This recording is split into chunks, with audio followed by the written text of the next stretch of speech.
right, today we are diving into this really intense moment in the book of Joshua. It's an incredible story.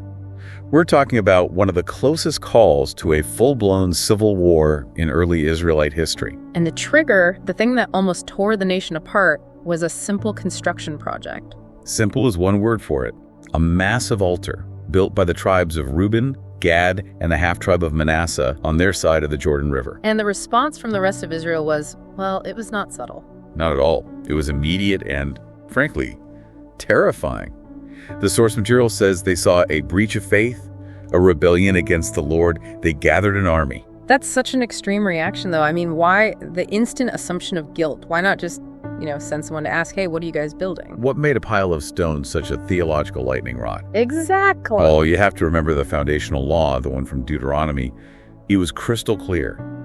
God required one and only one central place of worship. Where the tabernacle stood. Precisely. So building a second altar, that wasn't just breaking a rule. It looked like the ultimate act of turning away.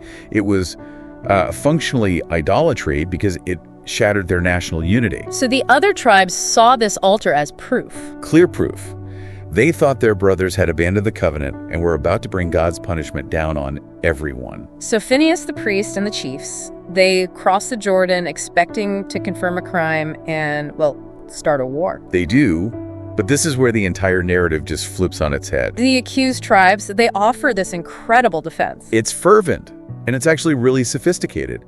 They immediately deny that it's for any kind of sacrifice. No burnt offerings, no grain offerings, nothing. So what was it for? What was their real motivation? This is what's so fascinating. It wasn't rebellion, it was fear. Fear. Pure fear. Right. They looked at that fast-flowing Jordan River, and they got worried. They were afraid that in the future, the other tribes would use that river as a boundary. A way to cut them off. Exactly. To say, you have no portion in the Lord.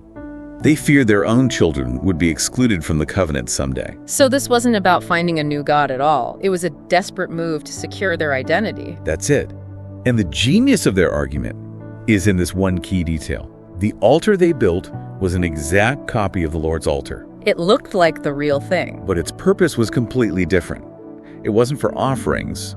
It was, and this is their words, to be a witness between us and you. A physical sign for all future generations. A sign to make sure their kids would never be told they should cease to worship the Lord. Yes.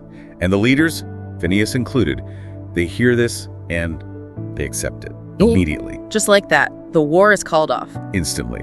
The war plans are just poof, gone, which tells you everything about the power of their explanation, their evidence. It must have been an incredible relief. More than that, the Western tribes said the Eastern tribes had successfully delivered the people of Israel from the hand of the Lord. Wow. So they believed they hadn't just avoided a civil war, but divine judgment on the whole nation. That's how high the stakes were. And the final naming of the structure really seals it. They call it witness. Ed. Declaring it is a witness between us that the Lord is God. Right. And the insight here is just the power of visible, permanent proof. This wasn't evidence of a sin to be hidden. It was a testimony of faith to be displayed for everyone to see. This brings up such an important question for you listening to this.